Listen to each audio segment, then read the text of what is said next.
Hi everyone, Cozy Boy here, and today, it's finally time. It's Kanye West, and Jesus is King. I'm so hungry right now. Post-workout meal, you know? Gotta keep the carbs up, gotta keep the protein up, and also put a little hot sauce on there, cause why not? God, where do I even begin with this? This is so stupid. So, it's here. Finally. After like a year of cock teasing, controversies, and Yandhi being cancelled, Kanye West, last week when I'm recording this right now, has dropped Jesus is King. And it feels surreal, almost. It's like weird. Like it's rewarding to know that the album is here, but like, we've been waiting for it for so long, but like, where do we go from here? More importantly, where does Kanye go from here? Is it disgusting to watch me eat? I don't know. I don't care. So Kanye is an artist who really, at this point, really needs no introduction. But I do think it's important to know where we left off with him. After 2018, with incredible albums from Kanye and the Good Music label, and during the summer, with Daytona, Yay, Kids See Ghost, can't forget about Kids See Ghost. Through all that, and with all the events leading up to those records, Kanye, to me, has been a person who is unafraid to speak his opinion, no matter what. Which is interesting when we get to Jesus is King, because Kanye takes a more religious approach to life, with the Sunday services, and claiming rap as the devil's music. Hypocrite. Well, let me chew that. So, with all that in mind, it feels weird to call this Kanye's religious rebirth, you know? I really did have high hopes for this album. I really truly did. I was hoping that it wouldn't sound too little like Yay or Kids See Ghost, but maybe that's just wishful thinking on my part, because my experiences with this album have been weird. Kanye, he advertised this as a gospel album. We all know that, which in some cases it is. But for me, and for many others, ever since the release of this album, and I think Anthony Fantano said it best when he said, it's not as much as a gospel album as it is an album surrounding Kanye's faith as a Christian. And with that brings in so many other factors to the enjoyability of this album. It brings in his own ideas, Kanye's ego, his own character, to say the least. And I feel that it's a major handicap to the record. It's not an album about God, so much as it is one preaching of God and the idea of God. So we start with the track every hour. It hits like a fucking train, you know? With like powerful vocals, like piano. Bruh, on the surface, it's like a powerful opener. And the vibe is incredible, but the more I listen to it, the more it feels rushed. And that is a very consistent theme throughout the entirety of this record, which feels incredibly ironic. Not just sonically, but like production-wise.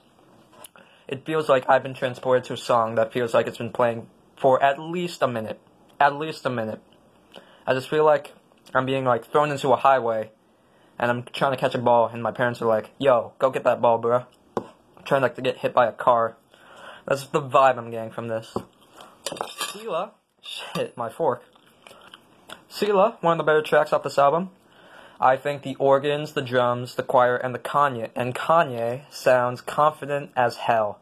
When the drop hit, it pays off like you would never believe. Like, Anja, it feels like a combination between Black Skinhead and Ultralight Beam. It flows so beautifully, and the energy off this track is amazing. It's like, oh, I got like the oh my god moment. That was for real. Follow God is one track that I think is like, not worth as talking about as the others, but I do think it's smooth as hell. I do think it's one of the better tracks off this record. Kanye just comes across as himself on this record, on this song. I'm too concentrated on my food.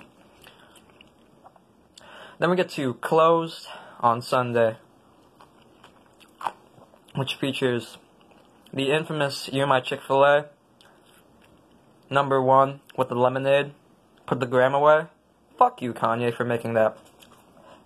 Part of me gets this feeling that, like, it's a song that would be played as, like, a Christmas song, you know? Like, bum bum, bada bum bum, bum bum, bada bum bum, the choir does that. I also think with like the smooth guitar, it sounds like something I'd hear like in the Home Alone soundtrack of all things. But then transitions into like this cold, dead synth in like the second half of the song with Kanye singing, and it's not good at all. I really don't think it is. The second verse really catches my eye too, with lyrics such as, I pray to God he'll strengthen my hands. Let me see what else. Try and you will see that I ain't playing. I got my weapons in the spirit's lands. Which is one of many points of this album where I'm thinking Kanye isn't praying to God and asking for his strength more than it is just desperation and just a need for God, honestly. This is so stupid. Why am I doing this content? I can't even think right now. On God, next track, sounds like a Yeezus song that didn't make the cut. The lyrics come across as really, really boring in my eyes. Like, his light shine the brightest in the dark. 13th Amendment, gotta end it, that's on me. Related to, like, the slavery comment. Like, the delivery just isn't there. Or, hell, even the verse that ends the song. With, like, that's why I charge the prices that I charge. I can't be out here dancing with the stars. No, I cannot let my family starve. Like, excuse me, Kanye? As if your family doesn't make millions already. As if your merchant ticket sales is going to be the breaking point of the Kardashian family being homeless. What a stupid reason. Everything we need. Honestly, it's another enjoyable track for me, but, well, I mean, the chorus is heavenly. Ty Dolla $ign, I love that man. He's so consistent on everything he's on. But then we get to the lyrics. Why am I taking my time with this? Oh, I'm so hungry. We get to the lyrics. Kanye says, what if Eve made apple juice? What if Eve made apple juice? And this is coming from someone who's confirmed. Is that like some sort of loophole in the story? Because they're not eating the apple, they're drinking from it. So it's not sin in that case. That's like, what does that even mean? Water, next track, just like, Just like, I mean, it's chill. The vibe is chill, but like Kanye has a monotone verse on it. And I mean that truly. Monotone. In every sense of the word. Like the flow, like Jesus, flow through us. Jesus, heal us. Jesus, heal the bruises. Jesus, please help. Jesus, please help. Please help me from this heresy, please. I don't want to live on this fucking planet. Hands on.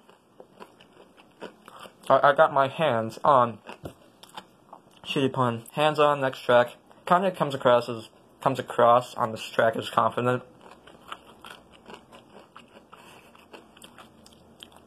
Kanye comes across as confident, but I don't know if the instrumental really fits that vibe, because it's way too low, and way too chill, and way too quiet, is what I'll say. He also portrays the victim on this track, and I really, really, really do mean that. I really do mean that. He says, specifically, what have you been hearing from the Christians?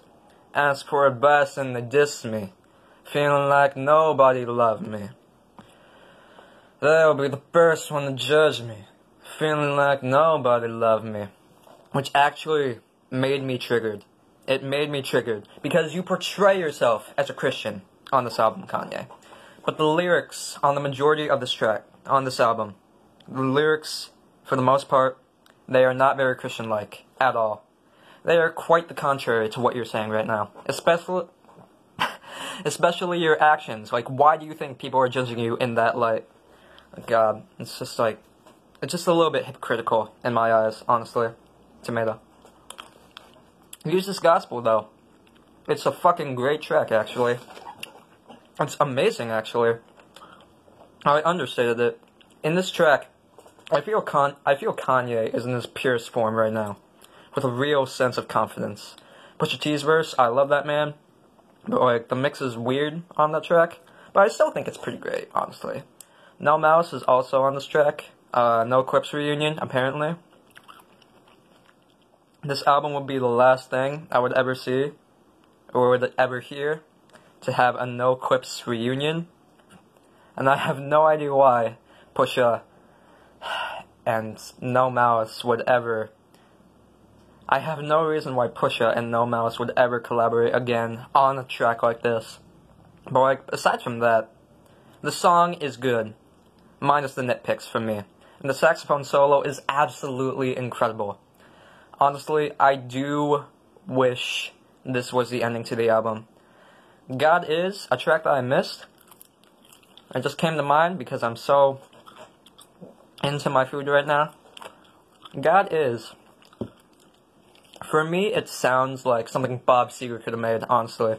And I say that because when I listen to this song more and more, I'm instantly reminded of songs like a Rock and Against the Wind. Kanye's performance on this track is flawed, but also feels strong and emotionally grounded and kind of beautiful. I really like this track. And the piano and the backup vocals are pretty great. And Jesus is Lord. It feels half-baked, which is a consistent theme for me. It feels too rushed. It feels like an underwhelming end to an album, even if Kanye and the instrumentals say otherwise. So, I don't know how to feel about this record.